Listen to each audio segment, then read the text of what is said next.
Assalamualaikum warahmatullahi wabarakatuh. Perkenalkan, nama saya Aryo dari kelas A, Alternatif Penyelesaian Sengketa. Dalam hal ini akan mempresentasikan mengenai jawaban dari 10 soal UTS yang telah sebelumnya dikirim. Baik, soal pertama. Dalam alternatif penyelesaian sengketa dikenal ada 3 pendekatan penyelesaian sengketa, yakni power base, kemudian yang kedua right base, dan yang ketiga adalah interest base. Bagaimana perbedaan antara ketiganya dan jelaskan dengan contohnya. Baik. Power base, istilah paling mudahnya adalah power atau kekuatan, menggunakan kekuatan sebagai bentuk penyelesaian suatu masalah, sehingga berarti yang memiliki kekuasaan dimungkinkan untuk memiliki struktur hierarki berada pada posisi paling tinggi. Contohnya adalah ketika sebuah perusahaan yang beroperasi dengan basis kekuasaan mungkin memiliki struktur hierarki yang kuat, di mana manajemen puncak memiliki otoritas yang besar dalam pengambilan keputusan dan pengendalian sumber daya. Pekerja atau karyawan di level yang lebih rendah mungkin memiliki sedikit atau bahkan tidak ada pengaruh dalam pengambilan keputusan perusahaan. Kemudian yang kedua adalah right base, yaitu masalah diselesaikan berdasarkan keputusan pihak lain. Dalam hal ini, pihak lain tersebut bukan merupakan pihak-pihak yang bersengketa. Salah satu contohnya adalah melalui suatu keputusan pengadilan, yaitu keputusan adalah dapat berupa menang atau kalah dalam konteks ini. Contohnya adalah sebuah negara yang berbasis pada hak-hak individual mungkin memiliki konstitusi atau undang-undang yang menjamin hak-hak dasar setiap warga negaranya. Misalnya hak kebebasan berpendapat, hak kebebasan beragama, pendidikan, dan lain sebagainya. Kemudian, interest base, yaitu masalah diselesaikan berdasarkan kepentingan pihak-pihak. Artinya, dalam mencapai suatu penyelesaian terhadap persoalan, diterapkanlah prinsip win-win solution. Jadi, dimungkinkan sekecil mungkin agar tidak ada pihak yang merasa dirugikan.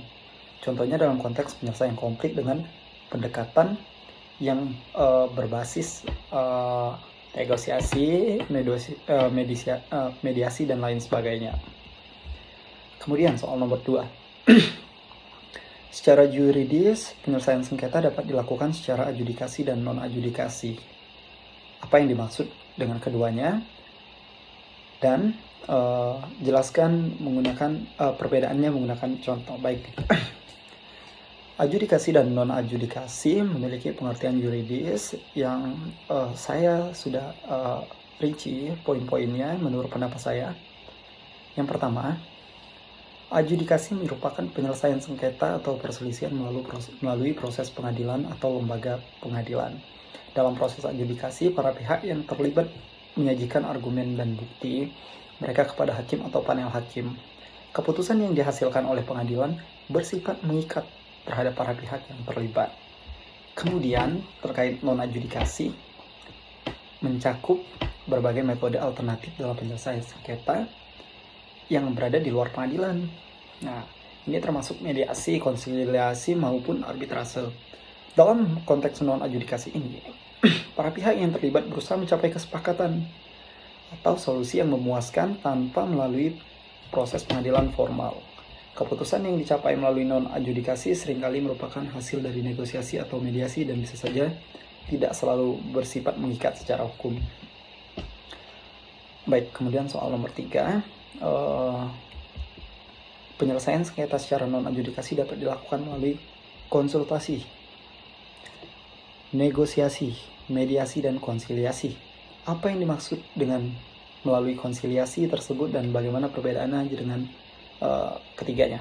Baik, mungkin dalam konteks simpel, konsiliasi memiliki makna merupakan prosedur metode penyelesaian masalah yang mengutamakan upaya musyawarah dan mufakat yang dalam penyelesaiannya dibantu oleh pihak ketiga yang tidak terlibat langsung dalam konflik yang terjadi.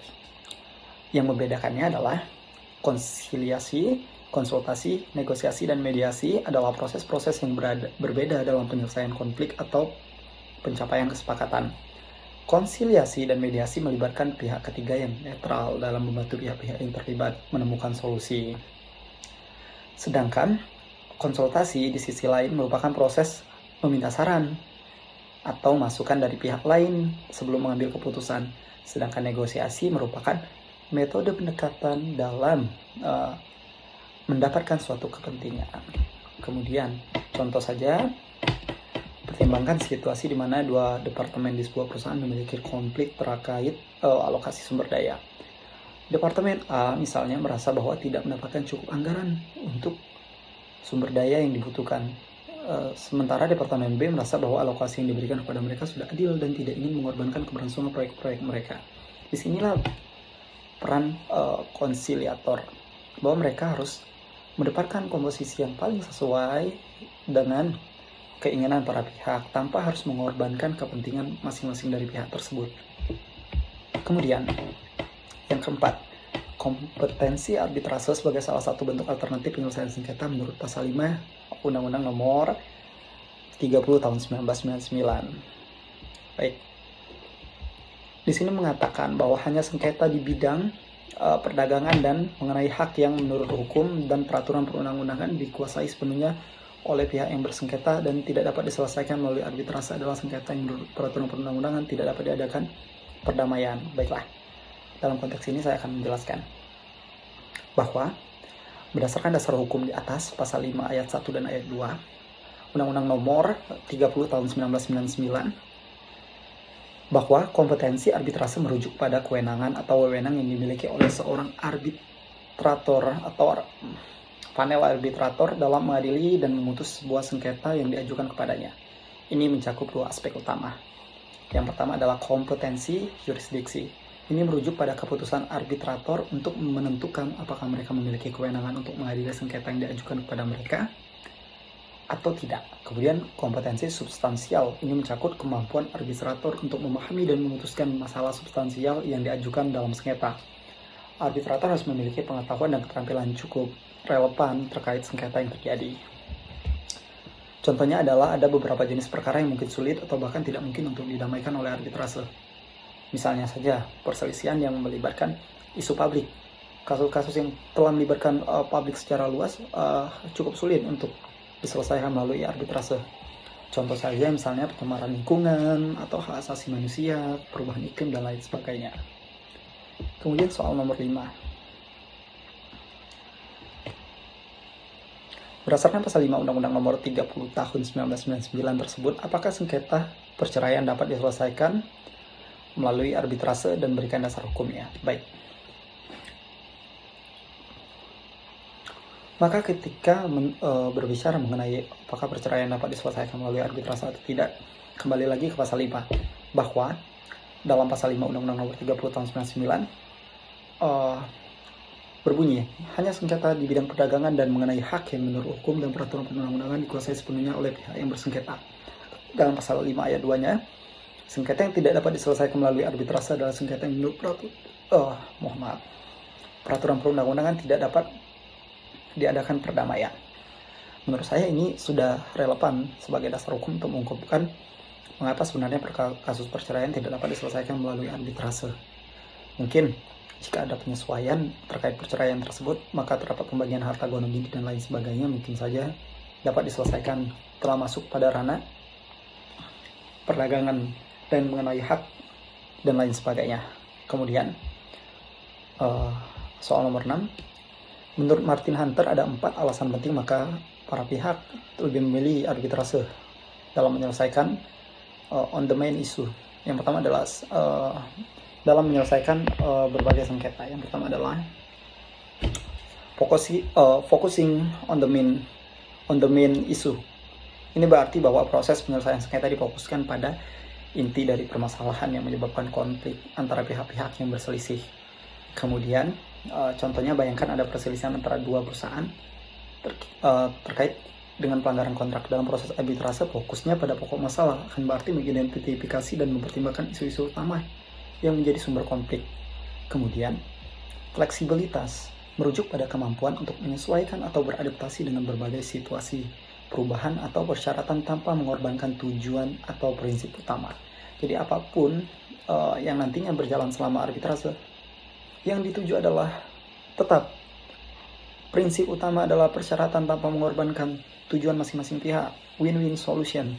Baik, kemudian speed, artinya cepat, tidak memakan waktu karena sudah ditentukan 180 hari maksimal, tergantung para pihak menentukan apakah 180 hari kerja atau minggu full dan lain-lain. Kemudian cost, sebagai keunggulan arbitrase adalah ketika biaya yang terkait dengan proses arbitrase ini dianggap lebih efisien karena terukur. Kemudian soal nomor 7, keputusan arbitrase adalah bersifat final dan binding. Apa yang dimaksud dengan keputusan final dan binding tersebut?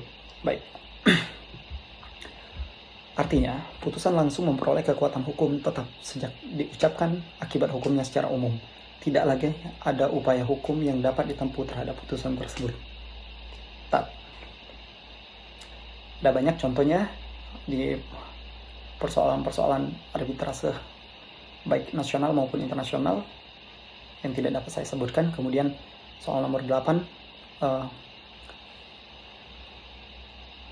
walaupun keputusan arbitrase tersebut bersifat final and binding, akan tetapi upaya hukum apa yang harus dilakukan jika para pihak tersebut tidak mau melaksanakan eksekusi atau putusan arbitrase secara sukarela?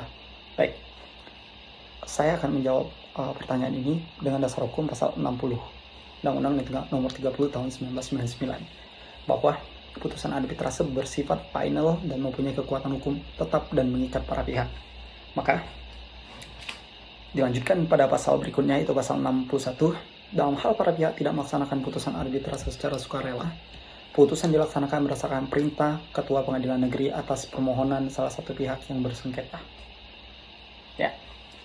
Kemudian soal nomor 9, keputusan arbitrase yang sudah bersifat final and binding tersebut menurut Undang-Undang nomor 30 tahun 1999 juga masih dapat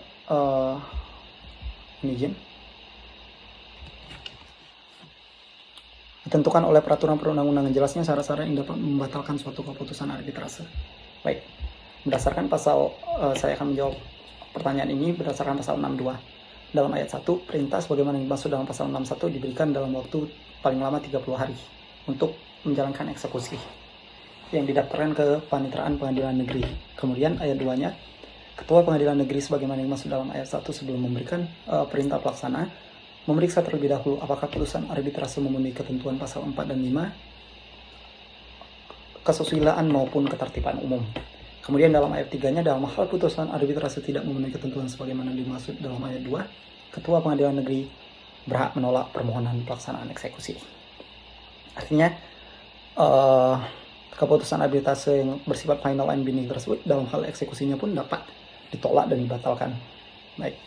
Kemudian, soal terakhir adalah pengaturan hukum eksekusi putusan arbitrase internasional di Indonesia tidak terdapat dalam perundang-undangan maupun doktrin internasional yang telah diratifikasi di Indonesia. Jelaskan persyaratannya. Mungkin dalam konteks ini saya menemukan dalam pasal 68 Undang-Undang nomor 30 tahun 1999 terhadap putusan Ketua Pengadilan Negeri Jakarta Pusat sebagaimana dimaksud dalam pasal 66 huruf D yang mengakui dan melaksanakan putusan arbitrase internasional tidak dapat diajukan banding ataupun kasasi.